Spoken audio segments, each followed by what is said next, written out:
was a bit of a snoop. He poked his nose around in a lot of dangerous places where he really didn't belong.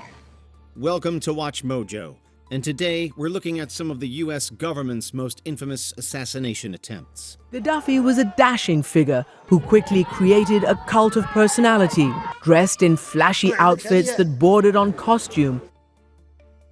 Drone strikes in Pakistan. Dozens of highly skilled al-Qaeda commanders, trainers, bomb makers, and operatives have been taken off the battlefield. Between 2004 and 2018, U.S. drone strikes in Pakistan killed up to 3,500 militants and hundreds of civilians, including children. These strikes lasted through 3 U.S. presidencies, beginning during Bush's administration, then ramping up under Obama, before finally ceasing 1 year after Trump entered office. The campaign primarily targeted Taliban and al-Qaeda militants hiding in Pakistan's tribal regions, but it was met with criticism for the significant number of civilian casualties. There were also regular attacks on NATO supply convoys heading through the Khyber Pass for Afghanistan. The most infamous case was the 2011 strike that killed Bayatullah Masood, a notorious Pakistani Taliban leader. While the U.S. argued the strikes were essential for national security, many condemned them for infringing on Pakistan's sovereignty and violating human rights. There is a threat in this region, not just in Pakistan, but across the region. I've seen absolutely nothing but gratitude for what we are delivering. Anwar al-Awlaki. For many, Anwar al-Awlaki was a paradox, an American citizen, Western educated and fluent in English, who rejected his own background in favor of the ideology of al-Qaeda. Born in New Mexico to Yemeni parents, Anwar al-Awlaki was the first American citizen to be targeted and killed by a U.S. drone strike. Al-Awlaki was a cleric and influential figure in al-Qaeda who was considered one of the group's most dangerous members due to the attacks he inspired against the West. Over the past 2 years, Al-Awlaki had been connected to 3 attacks against America. Officials say his emails inspired accused Fort Hood gunman Major Nidal Hassan. He was linked to the 2009 Fort Hood shooting and the failed underwear bomber plot, in which a man attempted to detonate explosives sewn into his underwear on a commercial airliner. In 2011, Obama ordered a drone strike in Yemen, which killed al-Awlaki, sparking intense debate over the legality of the action. Some argued it was necessary to prevent future attacks, while others warned it set a dangerous precedent. Al-Awlaki, one of the most wanted terrorists in the world, walked out and climbed into a pickup truck. A huge break. Rafael Trujillo. Rafael Trujillo was a notorious dictator who ruled the Dominican Republic with an iron fist from 1930 to 1961. Under his rule, human rights violations like mass killings, torture, and censorship were rampant. Despite his extremely far-right ideology, the U.S. initially supported Trujillo due to his anti-communist beliefs and pro-American stance. The future will crown the brave, the hard-working people, and we will walk towards it with confidence, shielded by our commitment to serve humanity. However, over time, these relations deteriorated, especially when Trujillo tried to assassinate Venezuelan President Romelón Betancourt. The CIA then orchestrated a plot to eliminate him, and in 1961, he was ambushed and killed by Dominican rebels supported by the agency. His death created a power vacuum and ultimately resulted in a civil war, after which the U.S. supported the election of another far-right leader, Joaquin Balaguer. Patrice Lumumba. Patrice Lumumba became the Congo's first prime minister after it gained independence in 1960. But he was only in office for a few months before he fell out with the country's former colonial ruler. The first prime minister of Congo, Patrice Lumumba was a charismatic and humanist leader who garnered widespread support with his message of unity and self-determination. However, soon after Lumumba took office, an army mutiny broke out, which caused him to seek help from the United States and the UN. With a delayed response from both parties, he turned to the Soviet Union, a move that alarmed the U.S. amid Cold War tensions. Patrice Lumumba's tooth is all that was left of him after he was killed. Belgium returning it to his family is being welcomed as a first step. As a result, the U.S. supported a coup led by Colonel Joseph Mobutu, during which Lumumba was captured and executed by firing squad. This action seemed to have been supported by President Dwight Eisenhower, who reportedly once said he wished Lumumba would, quote, fall into a river full of crocodiles. C'est une photo avec mon père.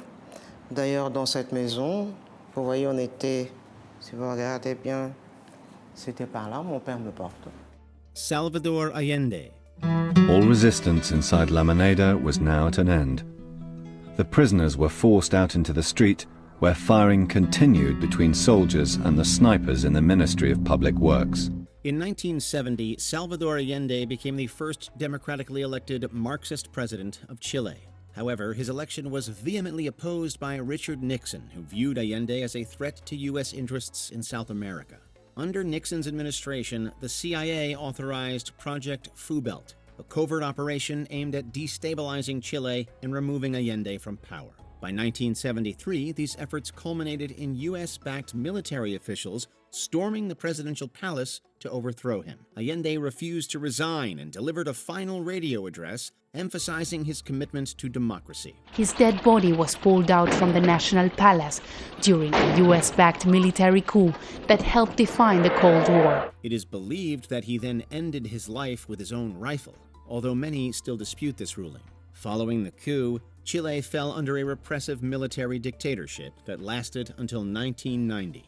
Operation Condor. Ahí nos conocimos todos, ¿no? Y con Fuentes, la chileno y cantidad de argentinos que intercambiaban presos políticos con el famoso Operación Condor. Operation Condor was a campaign to politically repress and terrorize South America in the 70s and 80s.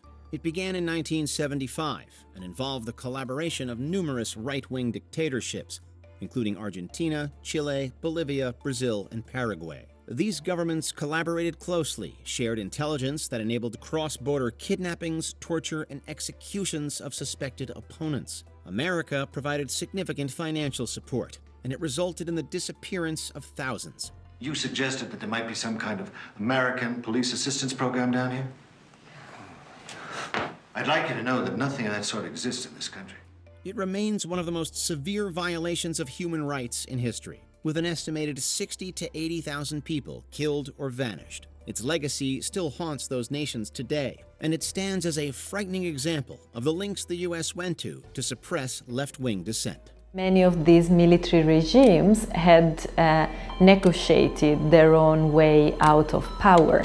Many included a provision of impunity because, of course, the military regimes wanted to make sure that what had been taking place during their time in power would not be investigated. Muammar Gaddafi.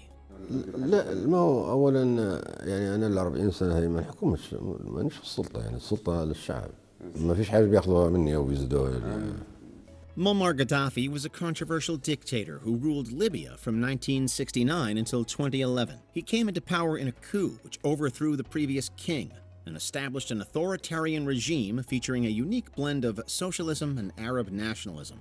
During his rule, he regularly violated human rights and supported numerous militant groups around the world, giving him a reputation as a sponsor of terrorism.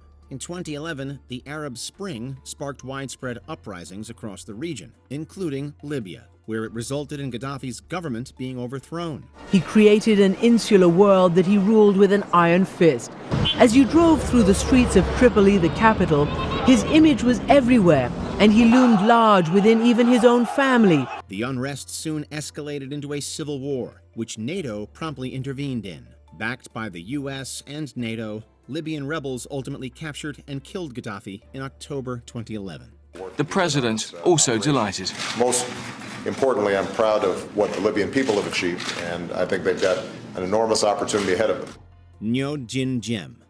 Ngo Dinh Diem became South Vietnam's first president after the withdrawal of France from the region. His leadership was strongly supported by the United States due to his staunch opposition to communism. However, Diem was an inhumane leader whose regime was marked by repressive policies and the persecution of Buddhists. Seeing his rule as increasingly unstable, the Kennedy administration, through the CIA, ultimately sanctioned a group of South Vietnamese generals to stage a coup. This November 1963 coup proved successful, and Diem and his brother were eventually captured and assassinated. Diem and his brother, Ngo Dinh Nhu, had fled the palace in disguise. They were later captured, only to die in an armored car that was taking them to prison. The event only deepened the regional instability, leading to a succession of weak governments and drawing the U.S. further into the devastating conflict that was the Vietnam War. Che Guevara. I think harmonious relations with the U.S. would be very good for us. From the economical point of view, more than in any other field. One of the key figures in the Cuban Revolution, Che Guevara was instrumental in helping Fidel Castro overthrow the US-backed regime of Fulgencio Batista in 1959. He soon became an advocate for spreading socialism worldwide, leading guerrilla efforts in Africa and Latin America.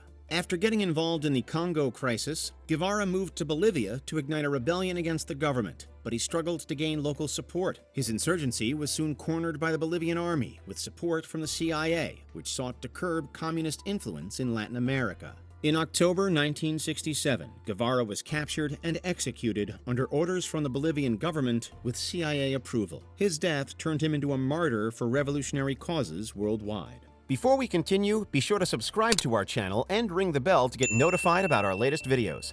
You have the option to be notified for occasional videos or all of them. If you're on your phone, make sure you go into settings and switch on your notifications. Osama Bin Laden. She says Osama Bin Laden didn't communicate with his al-Qaeda associates for 3 years because he was on the run. It's still unknown exactly where he was hiding. In 2011, Operation Neptune Spear, a covert military operation, successfully located and assassinated Osama bin Laden, the al-Qaeda founder and mastermind behind the September 11th attacks. Bin Laden evaded capture for nearly a decade, but the CIA eventually tracked him down to a compound in Abbottabad, Pakistan. Osama!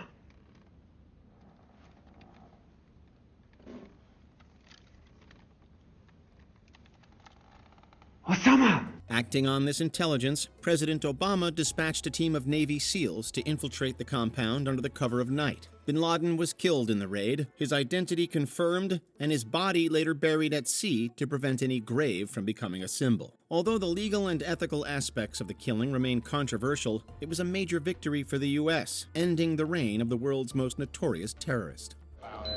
Any station, this is Red 02. We need a body bag. Were there any other cold-blooded American assassination plots we missed? Let us know in the comments below. Check out these other clips from WatchMojo, and be sure to subscribe and ring the bell to be notified about our latest videos.